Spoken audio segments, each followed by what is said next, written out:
पिछले 10 वर्ष से पुणे में कार्यरत हूँ।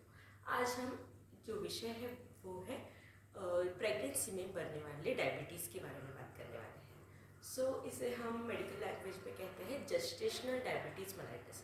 अब ये जेस्टेशनल डायबिटीज़ मेलाइटिस जो है वो काफ़ी कॉमन देखा गया है आजकल प्रेगनेंसी में।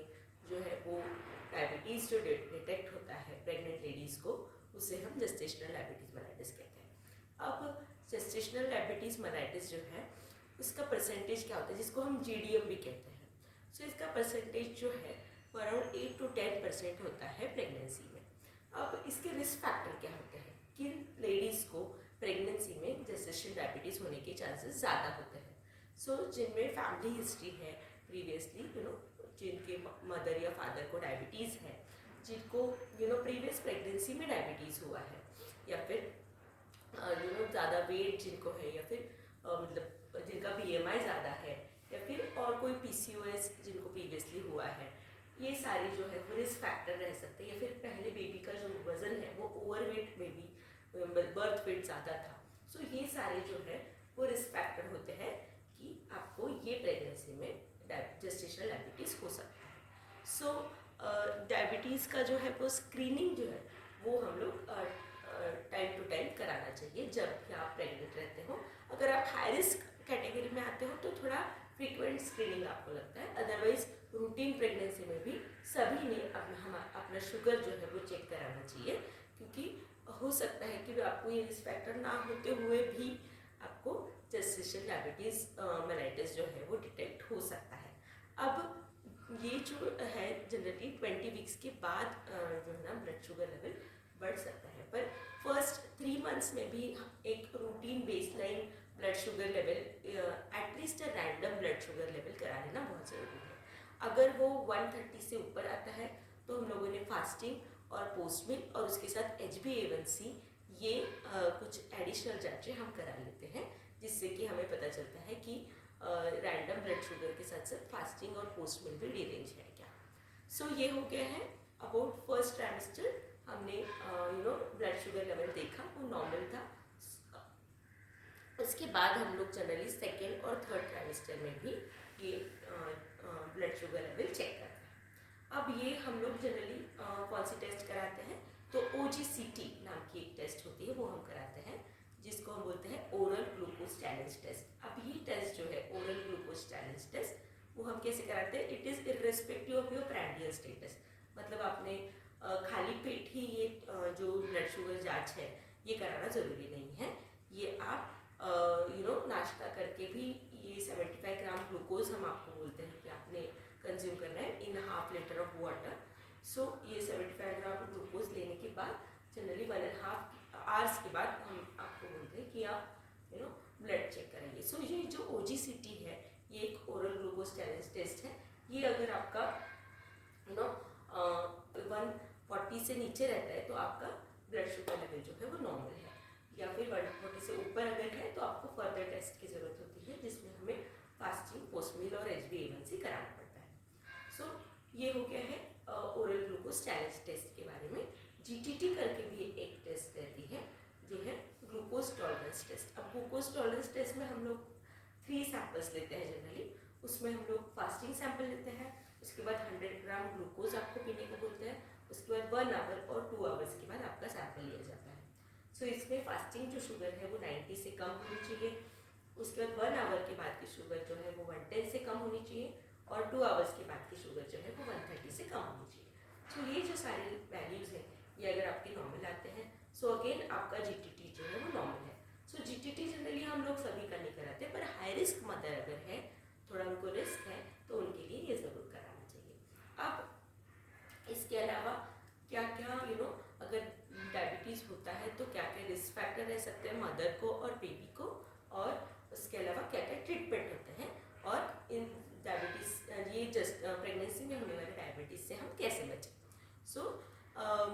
मदर में जनरली वेट ज़्यादा इंक्रीज होना, उसके अलावा कभी कभी हाइपोग्लाइसीमिया मतलब शुगर ज़्यादा कम हो जाना, उसकी वजह से दिल की धड़कन बढ़ना जिसको हम पैल्पिटेशन कहते हैं, और अगर GDM है तो PH होने का मतलब प्रेगनेंसी में BP बढ़ने का भी रिस्क थोड़ा बढ़ जाता है। उसके अलावा बेबी जो है वो ज़्यादा वेट का हो जाता है, माइक्रोसोमिया अगर हो रहा है बेबी को, तो उसकी वजह से सिजेरियन डिलीवरी होने के चांसेस थोड़े बढ़ जाते हैं। सो ये हो गया है जेस्टेशन डायबिटीज़ के बारे में, मदर को क्या प्रॉब्लम हो सकता है। इसके बाद बेबी को क्या हो सकता है, तो जनरली पॉलीहेड्रोमियल्स हमने देखा है ज़्यादा होता है, मतलब कि बेबी के आजू बाजू जो पानी है वो ज़्यादा बढ़ जाता है। उसके अलावा माइक्रोसोमिक बेबी, मतलब ज़्यादा वेट का बेबी होना, मतलब जो एज के लिए वो वज़न है उससे ज़्यादा ही वज़न उसका होना, इसको हम माइक्रोसोमिक बेबी कहते हैं। सो माइक्रोसोमिक बेबी होना या पॉलीहेड्रोमियल्स होना, और ये पॉलीहेड्रोमियल्स और वेट बेबी ज़्यादा वेट का होने की वजह से प्रीटर्म डिलीवरी, मतलब टाइम के पहले ही डिलीवरी होना, ये सारी चीज़ें हो सकती हैं। अब ये सारी चीज़ों के अलावा पीआईएच, मैंने पहले ही बोला कि पीआईएच मतलब कि बीपी बढ़ने के भी चांसेस हो सकते हैं, सिजेरियन डिलीवरी के भी चांसेस इसमें बढ़ सकते हैं। तो अगर फर्स्ट ट्राइमेस्टर से ही ज़्यादा ही डिरेंज्ड आपका ब्लड शुगर लेवल है, तो कंजेनाइटल एनामोलीज के भी चांसेस थोड़े बढ़ जाते हैं, क्योंकि HbA1c आपका अगर 6.5 से भी ऊपर जा रहा है, सो या फिर प्रीकंसेप्शनली भी आपका HbA1c अगर ज़्यादा है, तो कंजेनाइटल एनामोलीज, बेबी में हार्ट एनामोली या फिर स्पाइन एनामोली, जिसको हम मेनिंगोसेल, मेनिंगोमाइलोसेल, स्पाइना बाइफिडा, ये सारी चीज़ें, या फिर हार्ट डिफेक्ट्स, BSD, ASD, ये सारी चीज़ें बढ़ सकती है। लेकिन ये जनरली अगर मदर पहले से ही डायबिटिक मदर है, और उसका जो शुगर लेवल है और HbA1c है वो बिल्कुल ही कंट्रोल में नहीं है, तो ये रिस्क जो है वो ज़्यादा बढ़ जाते हैं। जेस्टेशन डायबिटीज़ मेलेटस में इतने ज़्यादा कंजेनाइटल प्रॉब्लम्स जो है वो इतने ज़्यादा रिस्क नहीं देते हैं, या फिर इतनी रिस्क नहीं बढ़ती है। सो आप अगर कंसीव करने वाले आप डायबिटिक मदर हो, तो कीप इन माइंड कि आपका HbA1c है वो प्रॉपरली कंट्रोल हो जाए, और उसके बाद आप कंसीव का ट्राई करें, क्योंकि HbA1c अगर आपका ज़्यादा ही है इन फर्स्ट ट्राइमेस्टर, और तब एक्चुअली बेबी बनने का टाइम होता है, सो तब अगर आपका ब्लड शुगर लेवल डिरेंज्ड है, 7.5 से ऊपर है, तो एनामोलस बेबी होने के चांसेस जो है वो ज़्यादा बढ़ जाते हैं। सो ये एक इम्पॉर्टेंट पॉइंट ये हमारे डिस्कशन का है। सो इसके अलावा लास्ट में हम देखेंगे कि ट्रीटमेंट और how to avoid gestation diabetes. So treatment part में जनरली अगर हम लोग ये टाइट्रेटेड रहता है कि कितना आपका ब्लड शुगर लेवल डिरेंज है, उसके ऊपर जनरली हम लोग बोलते हैं कि डाइट और एक्सरसाइज से ही पहले अगर थोड़ा सा ही डिरेंजमेंट है तो उससे भी ये ट्रीट हो सकता है जेस्टेशन डायबिटीज। लेकिन अगर ज़्यादा ही डिरेंज है तो आपके लिए फिर anti diabetic drug like metformin, और उसके अलावा हम लोग इंसुलिन अगर ज़्यादा ही डिरेंज है तो देते हैं। सो ये दोनों जो है वो ट्रीटमेंट जो है सेफ है बेबी के लिए भी। उसके अलावा अगर बेबी का मैच्योरिटी नहीं है तो आपको steroids with blood sugar monitoring हम दे सकते हैं। सो ये हो गया है about what are the treatment that we give. Then उसके अलावा how to avoid gestation diabetes. So अगर आपको हाई रिस्क है, आपके प्रीवियसली हिस्ट्री है, सो आप प्रॉपरली मॉनिटरिंग अगर करते हैं ब्लड शुगर लेवल का, आप देखते हैं कि कुछ रिस्क फैक्टर नहीं है, रिस्क फैक्टर अगर है तो प्रॉपर शुगर मॉनिटरिंग और डाइट आपका प्रॉपर अगर आप रखते हैं, तो ज़रूर आप जेस्टेशन डायबिटीज से खुद को अवॉइड कर सकते हैं।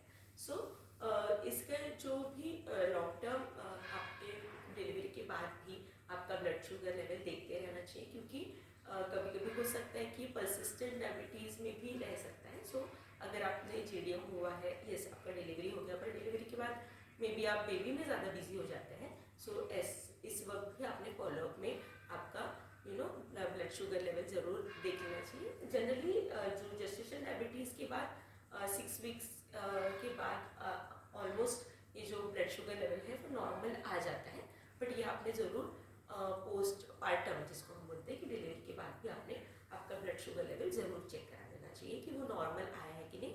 अगर नहीं आया है तो मेडिसिन लेके प्रॉपर उसको नॉर्मल आने तक आपने चेक करना चाहिए। So this video was about GDM, that is gestation diabetes mellitus. I hope it was informative for you. Thank you so much.